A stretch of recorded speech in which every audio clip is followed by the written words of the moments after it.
नमस्कार दोस्तों, स्वागत है आपका हमारे YouTube चैनल में। आज मैं लेके आ चुका हूँ 7वां साइंस का प्रैक्टिस सेट, जो रेलवे ग्रुप डी एग्जाम के लिए काफ़ी महत्वपूर्ण है। सभी प्रश्न इंपॉर्टेंट हैं। एक एक करके सभी प्रश्नों को विस्तार से जानेंगे। तो चलिए वीडियो स्टार्ट करते हैं।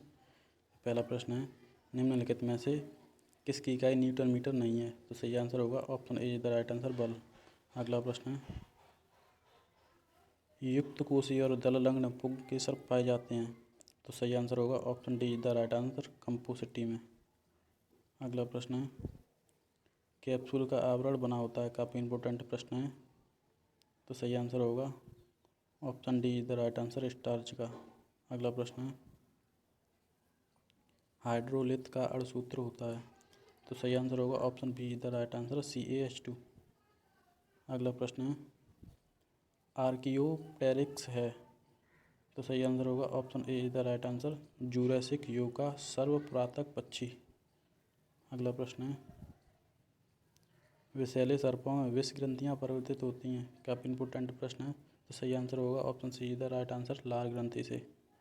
अगला प्रश्न है, पेब्रिन निम्न में से किसका एक रोग है? तो सही आंसर होगा option C is the right answer, रेशम के कीट। काफ़ी इंपॉर्टेंट प्रश्न है। अगला प्रश्न है, सारे कंप्यूटर में लागू होती है? तो सही आंसर होगा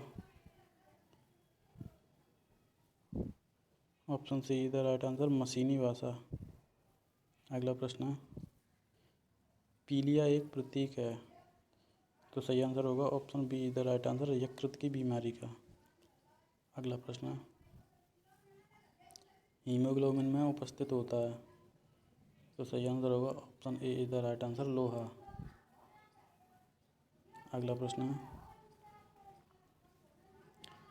गुरुत्वीय बल की वैद्युत और चुंबकीय बलों से भिन्नता के संदर्भ में निम्नलिखित में कौन सा कथन सत्य है? तो सही आंसर होगा option A is the right answer, गुरुत्वीय बल अन्य दोनों की अपेक्षा प्रबल होता है। अगला प्रश्न है, वायरस जनित रोग है? तो सही आंसर होगा option D is the right answer, polio. अगला प्रश्न है, सम न्यूट्रॉनिक होते हैं जिनमें? सही आंसर होगा option D is the right answer, परमाणु क्रमांक तथा परमाणु भार भिन्न किंतु न्यूट्रॉन की संख्या समान। अगला प्रश्न है, लाइसोसोम में पाई जाने वाली वह एंजाइम जिनमें जीव द्रव्य को घुला देने या नष्ट कर देने की क्षमता होती है, वह कहलाता है?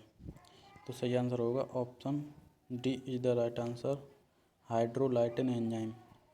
अगला प्रश्न है, वंशागत के नियमों के अध्ययन को कहते हैं? तो सही आंसर होगा option C is the right answer, आनुवंशिकी।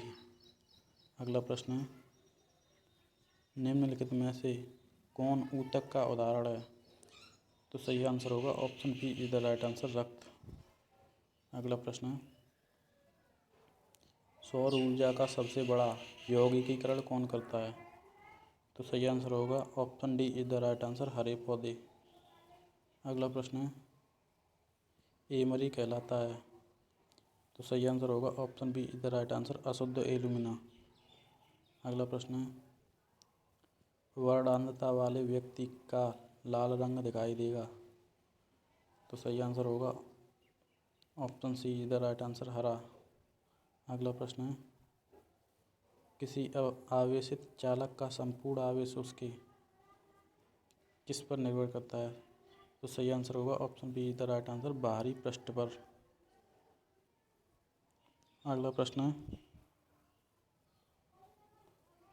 ऑक्टोपस है एक? तो सही आंसर होगा option D is the right answer, मृदुकवची। अगला प्रश्न है, अश्व यदि एकाएक चलना प्रारंभ कर दे तो अश्वारोही के गिरने की आशंका का कारण है? तो सही आंसर होगा option C is the right answer, विश्राम जड़त्व। अगला प्रश्न है, मानव शरीर शुष्क के वैद्युत प्रतिरोध के परिणाम की कोटि क्या है? तो सही आंसर होगा option C is the right answer, 106 ohm. अगला प्रश्न है, काफ़ी इंपॉर्टेंट प्रश्न है, गोबर गैस में मुख्यतः होता है?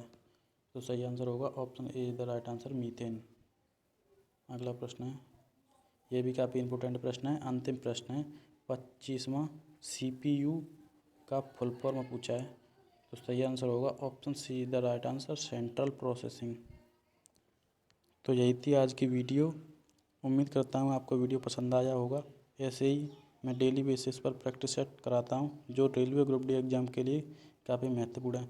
ऐसे ही वीडियो पाने के लिए चैनल को सब्सक्राइब जरूर करें और वीडियो अच्छा लगा हो तो वीडियो लाइक करें। मिलते हैं अगले वीडियो में, तब तक के लिए थैंक यू।